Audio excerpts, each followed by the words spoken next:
Hello and welcome to the National Security Conversation. The developments in the past few weeks have created a new momentum in India-Myanmar relations as New Delhi assertively turns towards the Bay of Bengal and Southeast Asia by executing an ambitious neighborhood-first policy, keeping in mind, of course, the much larger geopolitical game around the Indo-Pacific. As India struggles to cope with China's rising influence in the region, its regional strategy seems to be focused on countries like Myanmar and Bangladesh. While New Delhi needs Myanmar's help in balancing China for its maritime grand strategy, Myanmar is also keeping a safe distance from Beijing. Myanmar is widely seen by India as a partner in tackling the insurgencies along the eastern border and in helping India with its Act East policy. The high point of this relationship was when the armies of India and Myanmar carried out a 3-week-long coordinated operation in May 2019, targeting militant groups operating in Manipur, Nagaland, and Assam. To discuss this very promising and dynamic bilateral relationship, I have with me former Indian ambassador to Myanmar, Ambassador Gautam Mukhopadhaya. So welcome to the National Security Conversation, Ambassador Mukhopadhaya. Thank you.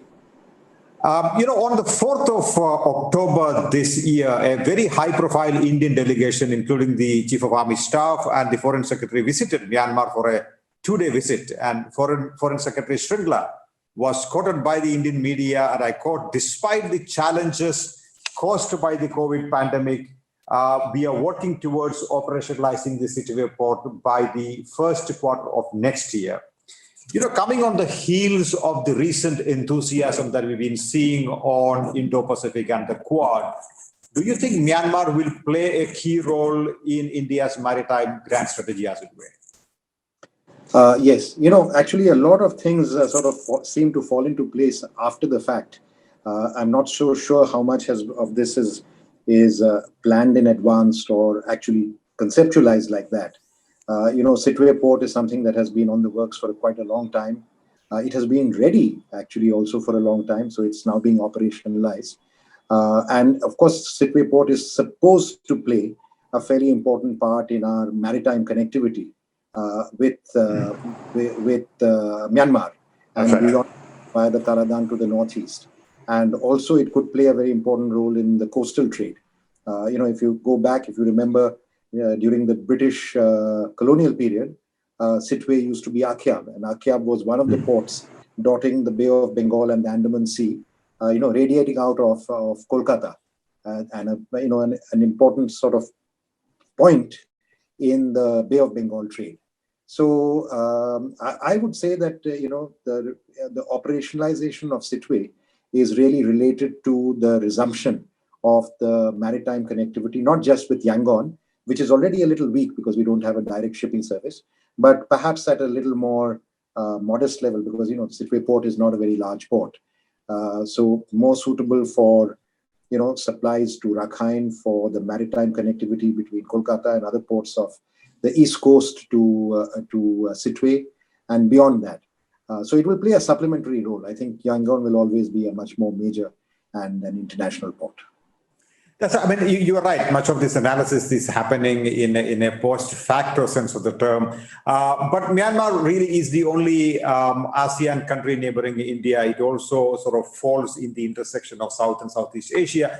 So to that extent, from a grand strategic point of view, how should India, you've been the ambassador there, how should India sort of utilize this geopolitically crucial location of Myanmar, as it were?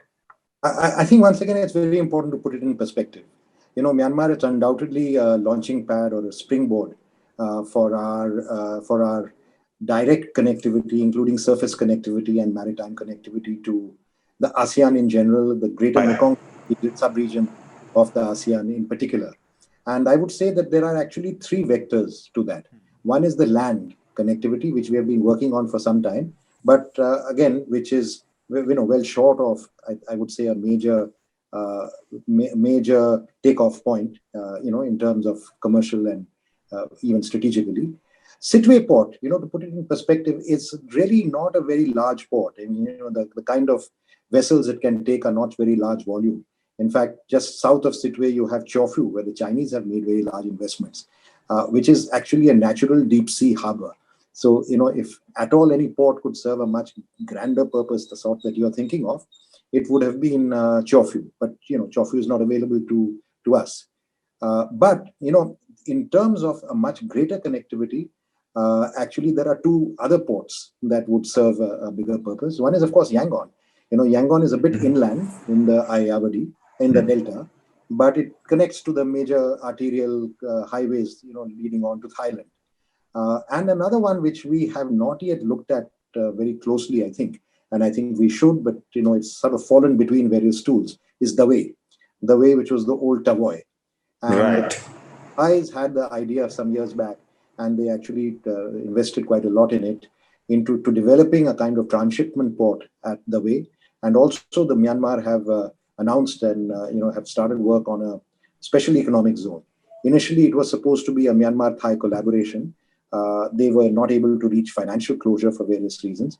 And, those reasons are also quite important. And I think subsequently the Japanese have shown interest.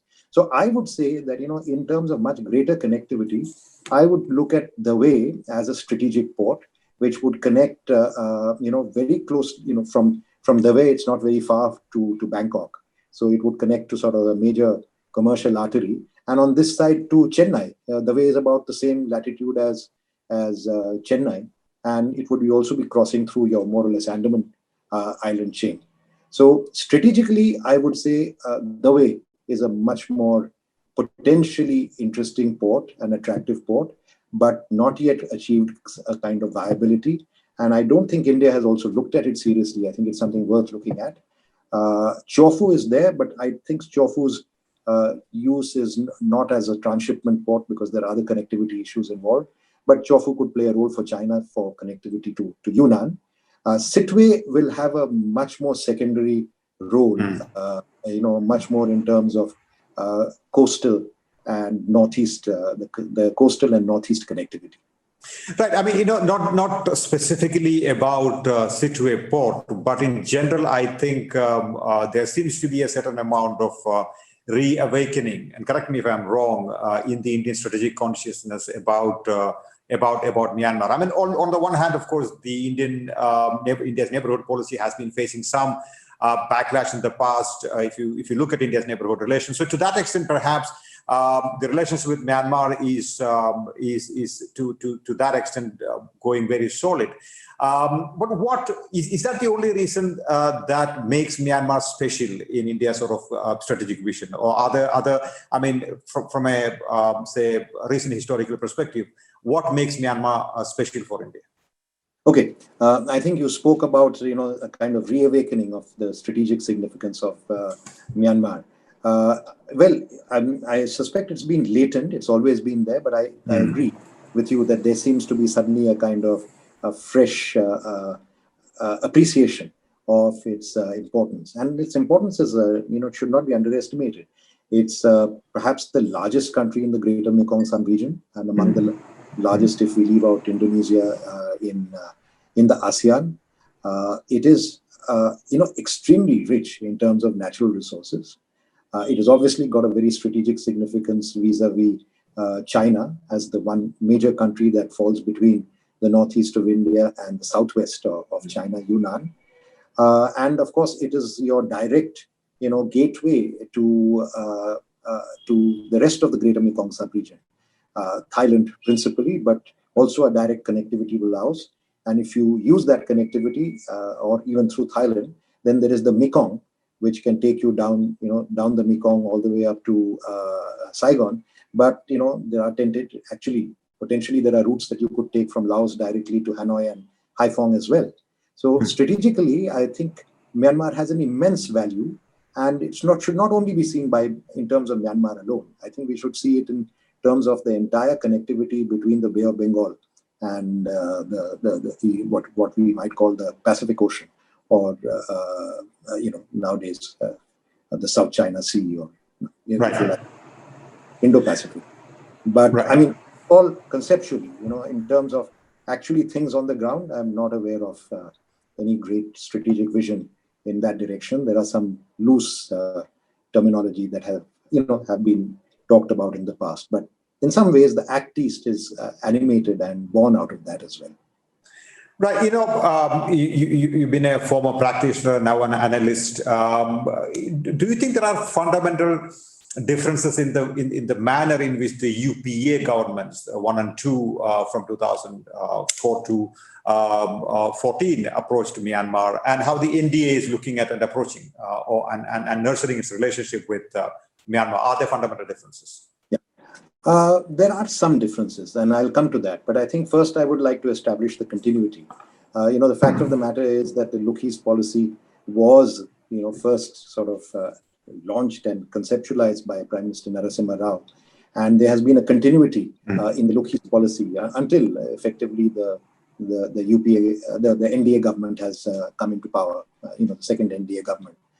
So there is a lot of continuity. Maybe there were a number of, you can call it impediments or just things that held it back. Some of it was, simply the opening up of Myanmar. The opening up of Myanmar was a gradual process that started in the late 90s. We had to work through the military regime that had been very reserved, a government that had been very insular and, and defensive. But I think all that has changed. So I think partly there have been just conditions that have facilitated a much more open environment. And let's understand, once U Thein Sein, the previous president, opened up, one of the first countries that he visited to, so it is not on one side only, one of the first countries, foreign countries that he visited to was India. And that visit was reciprocated by Prime Minister Manmohan Singh. And that sort of set off a process. But I would say that there are some, there's a kind of slightly sharper with the Act East policy under the NDA 2.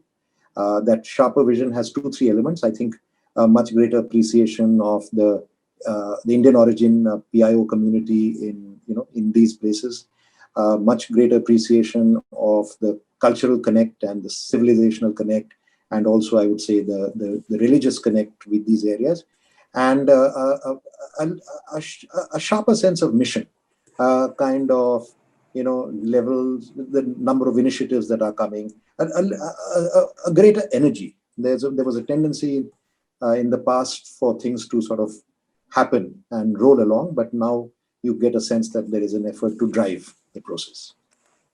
Ambassador, it's interesting that you spoke about the cultural, religious, civilizational connect that India shares with the eastern part of Asia, as it were, and now there is a strategic underpinning, a larger strategic underpinning to its relationship with the eastern part of Asia.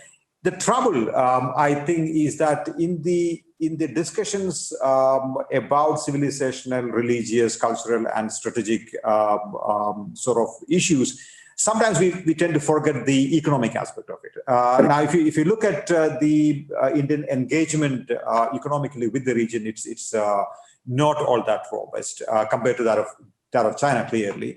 And even more importantly, India refused to be part of the Regional Comprehensive Economic Partnership.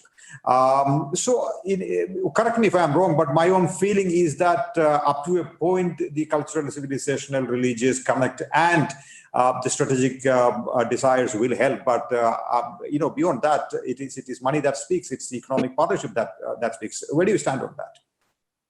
Yeah, I agree that this is a weak point. A weak point, and also even the cultural and civilizational connect can be easily overplayed. It has to be all used very sensitively. It should be never something that is underlined. We should not forget that there were always antecedent and unique elements, even in the synthesis in which Indian civilization had a part. And Absolutely. We should also not forget that since then, in many ways, those Indian influences have been driven down to the foundation. They are foundational, but they are not necessarily now so apparent, visible, even realized very often by, because I think everything has become indigenized. There's the sense that influences have become absorbed and local and native. But you are absolutely right. I think what has happened is these are areas which is it's cost-free to emphasize, but where it really matters is the economy. And on the economy, our performance, if you bandy figures, they can look reasonably good. But if you look inside, we are we haven't put the money where the mouth is. And I think more than that, it is also to do with imagination and strategies and how to go about it. You see, I don't think any of this is for lack of desire, but I don't think we have got the act together just in terms of how to go about and doing this. What is that extra step that India, should take or could take that we did not take, that could have lifted this to a more meaningful level? And I think everybody observes and realizes that in some senses we have tended to underperform in that department. Right. One point, Happymon, just on the last point, I think one other big difference between the UPA period and the NDA period has been the presence and the salience of China in the last few years, particularly I would say even in the last 6 years of the absolutely. So that's a new factor that I think has also shaped our responses. I would not exaggerate that, because it's not like it's not like China has never been there. It's always been there, and it's not like we have suddenly realized that it is there. But China's presence has expanded greatly, particularly during the Xi Jinping period in China, and also the BRI and various other initiatives. So in that context, we mentioned China. So how strong do you think is the defense partnership between India and Myanmar? I mean, there has been a major growth in the defense partnership between India and Myanmar. But how realistic is it to assume that Myanmar will come on board in a bigger way, on board as far as India's Indo-Pacific strategy is concerned, India's Act East policy is concerned, defying Chinese objections as it were? China is a major player. So what should be our realistic approach in sort of understanding this? Okay, on China and defense partnership, I think let's acknowledge 2-3 things. One is that Myanmar's primary defense partners have been Russia, China, to some extent Israel. So that's the kind of given. We are latelys. We are Johnny-come-latelys to the. We are not a great defense equipment or a defense player. Worldwide in general, we are not a major exporter of defense equipment. So, taking all these factors into consideration, I think the fact that we have become a defense partner, and the fact that our defense relationship and our security relationship has grown in trust and confidence, I think primarily it is in the growth of trust and confidence between the Indian and Myanmar security forces that the real story is. And so a little bit of the cooperation that we are doing in terms of, let's say, equipment or training and diplomacy goes a much longer way. There is a tendency. Second fact that I think is very important is that Myanmar has always had its deeply ingrained tradition of neutrality. Until the British came, they considered themselves an imperial power in their own right. They had military expeditions to the eastern India, on the one hand, northeastern India, and on the other hand, they resisted, all kinds of Qing intrusions into China in the 18th and even 19th century. And so this neutrality is a very high, and the Tamado is a very nationalistic force in the sense that it is very committed to defending its national boundaries and so on. So I would be a little wary of this. Again goes back historically. Efforts. The United States made big efforts to drag Myanmar into then Seattle, but even the UNO government at that sort of resisted it. So I would be very wary of Myanmar getting roped into, if you're loosely talking about some kind of extended or a loose alliance, but they will take care of their interests. And when it comes to taking care of their interests, they will use what is available for them to be able to take care of their interests without falling into a kind of, alliance. And I would think that this defense and security relationship is related more to our, security issues on the frontiers and the Bay of Bengal, by and large like that. And on the Indo-Pacific strategy, it is more what we can do economically. That's an interesting point, Ambassador. From what you're saying, the feeling that I'm getting is that it is important to sort of read Myanmar correctly. It is important to sort of understand their interests and try and, navigate our own interests in sort of line with the interests of the Myanmari government, as it were. But, tell us a little more about the Sino-Myanmar relations, as it were. I mean, it's not all hunky-dory, as it were. Recently, I read a spokesperson of the Myanmar's military accused China of arming rebel groups within Myanmar. So it's not all a rosy picture, as it were. So how should we, sitting in Delhi, view this relationship? And traditionally, China has been a supplier to Myanmar. It continues to be. It continues to develop ports in Myanmar. It does a lot of things in Myanmar. So looking at it from Delhi, how should we view this complicated relationship, or rather complex relationship between Myanmar and China? You see, Myanmar has had an uneasy relationship with China, particularly when it's been a little aggressive for some time now. If it goes back to the to the World War, and when when Chiang Kai-shek's forces actually took refuge there, then you had the period of where there was this foreign anti-Indian, anti-Chinese. There were anti-China riots.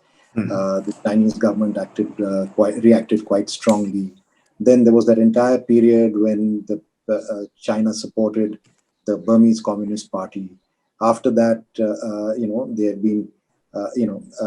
have been unofficially, or at least reports that they have been supporting some of the ethnic armed organizations. And particularly during that period of insularity, and when it came under pressure after the post-democracy, agitations, there was a sense that Myanmar was falling into Chinese hands. And this attempt to kind of loosen that grip and diversify relations and even balance relations goes back actually to Than Shui's time. I mean, the entire overture that took place around the turn of the millennium. On our side, it was the Look-East policy. On their side, it was a desire to to balance. And even post 2011, in the much larger diplomatic outreach to the international community under the USDP government, they reach out to the US, to the West, to Japan, to the so-called industrialized Western alliance, was to some extent, undoubtedly, whether it is said or not, and the Myanmar don't like to make this very explicit for various reasons. Even in the comment that you mentioned, they did not actually mention China. They just said strong powers. Right. So undoubtedly, this played a role in that. So I think India has to find its place, within kind of in a situation where Myanmar is concerned about its sovereignty and integrity, number one.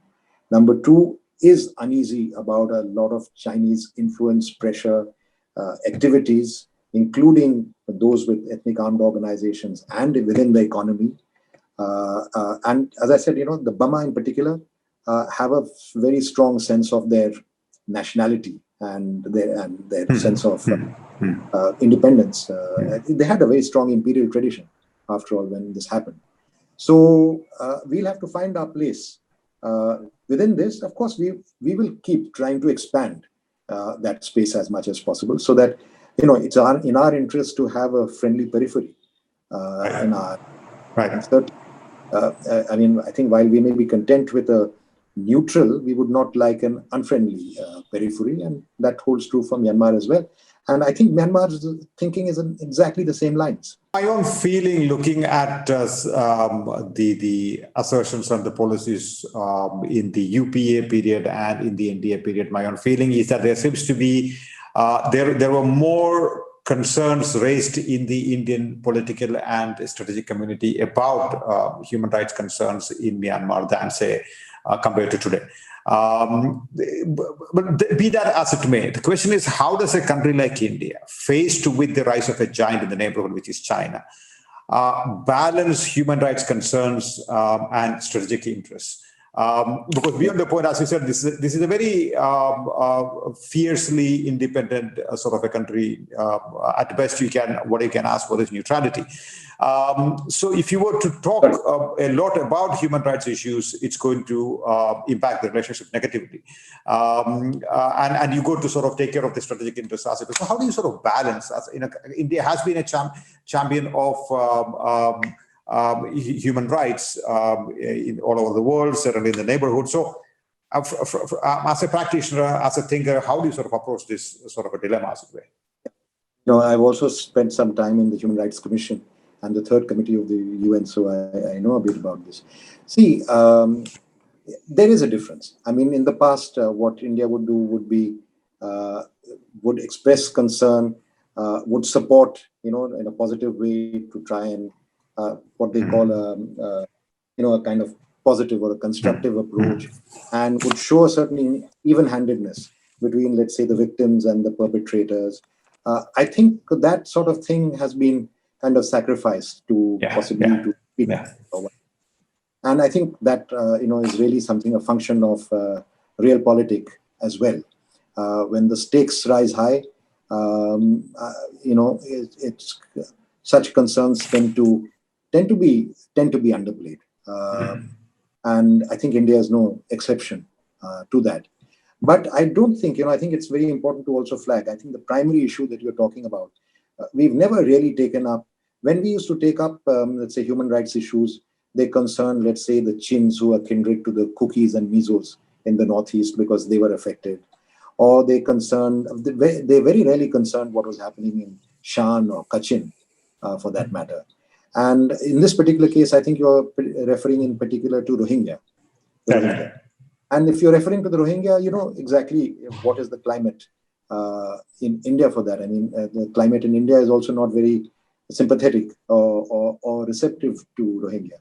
So where is the question of India, sort of brandishing the human rights flag on behalf of the Rohingyas on the one hand, but at the same time, India is very conscious that the Rohingya issue is a very sensitive issue for Bangladesh, and our relations with Bangladesh on the whole are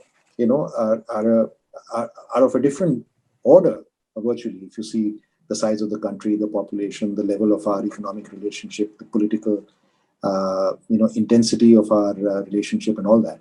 So I don't think even from a realpolitik point of view, this is not something that we can utterly abandon. So it will always be in our interest to try and to ameliorate this particular condition. And I think that was very clear in the Foreign Secretary's remark, where he talks about remain committed to an early, safe and sustainable return of internally displaced people from Bangladesh back to Myanmar. Right, so in some ways, therefore, the plight of the Rohingyas is not just a human rights concern for India, if I may say so. It is also a national security issue. If Myanmar continues to, let's call it what it is. If Myanmar continues to mistreat the Rohingyas, extremist tendencies might originate in sections of the community who are present in India as well. And that would potentially pose a national security problem for India. So India must actively seek a solution to the Rohingya issues for the sake of its own national security. Would you agree with that? Correct. I would agree, but not so much direct. I think there is a tendency to perhaps exaggerate the Rohingya threat to Indian security or whatever that is. But I think indirectly, yes, because to the extent that this impacts on Bangladesh and indirectly to India, I think there is a connect. Having said that, I should also say that look at all the other countries that did involve themselves in trying to speak up for the Rohingya and protect the Rohingya and so on. Apart from the OIC, which has taken the Myanmar government to the ICC. it's very difficult to point, whether China has done anything. If anything, China has shielded Myanmar Security Council. The West has not been able to push it beyond a point. ASEAN has not been able to do much, even though it is directly connected. And a lot of the Rohingya refugees have actually taken shelter there. Saudi Arabia is another country which has been affected, but we don't hear its voice very loud on this subject. Unfortunately, the Rohingya are a very hapless and very poor people. And, there is quite a lot of lip service, but in terms of what anyone has done for the Rohingya, I can only think of Bangladesh, which has accepted the burden of close to 750,000 Rohingya on their territory. What should be India's, and that's my last question, what should be India's policy towards the Rohingyas? You said Bangladesh is the country that has done a lot. How do you evaluate India's response to this sort of humanitarian disaster? I think one should step into these issues, which are very sensitive, very thorny, only when one feels, and this is something that you should understand, that you can provide a viable solution. I think classic case was China. China took an activist step at the first instant, but just simply didn't go anywhere. I think India has been wise not to step in, but I think India is trying to play and would be a very quiet behind the scenes role in trying to mitigate this problem. Even I would think that if there is any group of countries that could actually, because their populations reflect the mix of Myanmar's population, it would be the ASEAN. But again, in the ASEAN, it's been mainly NGO and civil society groups that have been very active, and some governments have spoken up. But it just shows the difficulty of addressing this issue, because fact and imagination have got very inextricably intertwined in this issue. So it's actually something that really, frankly, should be discussed between Bangladesh and Myanmar, with anybody else playing a kind of secondary role or supportive role. Because ultimately the issue, as far as Myanmar is concerned, is that they are, Bengali migrants. And the issue for Bangladesh is they are not, they are indigenous. And the Rohingyas, of course, now think of themselves as indigenous. So primarily it's something that needs to be addressed by them and any other country that can play a positive role. And I think, behind the scenes, we must be doing that. But let me approach that question slightly differently.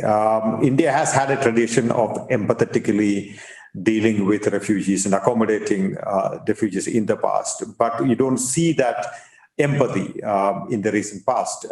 Do you think India as a country, the Indian state, should be more empathetic to the plight of these hapless refugees, as it were? You are right. I would say yes, you're right in that particular characterization. And I would say that India should be more, could be more active. I'm not saying should because, obviously there are certain other realist and realpolitik considerations that you yourself have articulated earlier. Ultimately every country is looking after its interests, and its interests tend to be primary. I think that is what we see.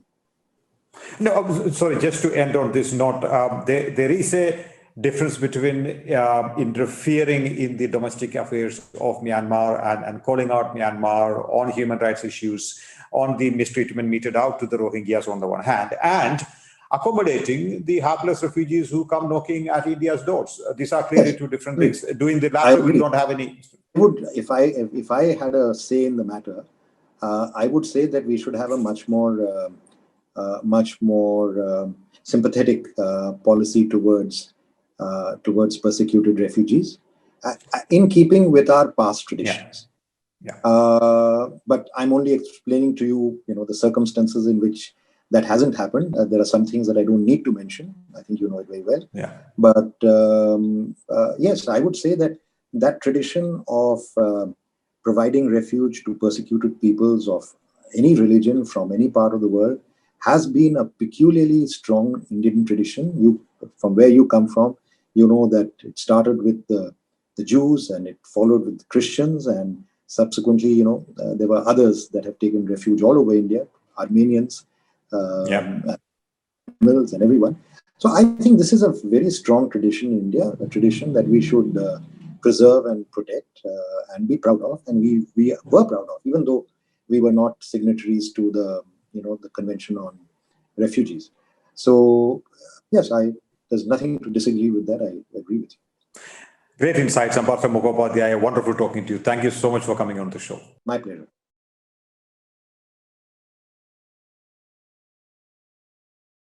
To receive instant updates on all videos from The Wire, click the subscribe button and hit the bell icon. Pay to support independent journalism. Click the link in the description and choose the amount you want to pay.